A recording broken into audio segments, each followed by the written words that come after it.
Hey everybody,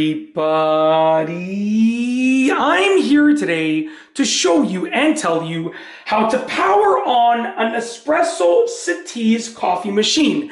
This will be an easy tutorial, so let's get right into the video.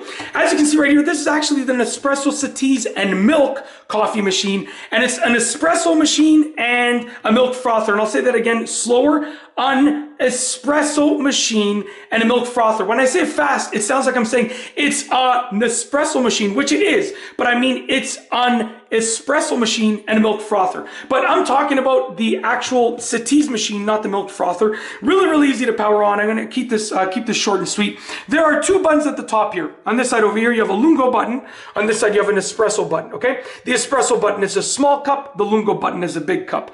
To turn it on, you literally press either button quickly, just like this. Watch the lights turn on, just like that. So they're flashing. Now, what that means is that the machine is warming up. So essentially, as the machine warms up, the lights will flash. When the machine is warmed up and it is ready to be used, the lights will stop flashing and will be solid. When the lights are solid, you can then put your coffee pot in, press a button, and proceed to make a coffee.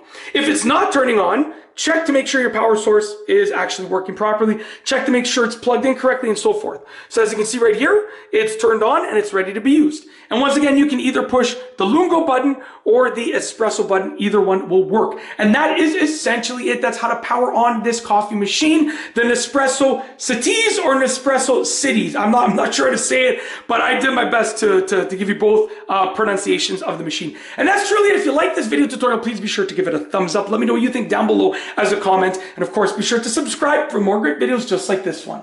And that's all I have for you today. Thanks for watching.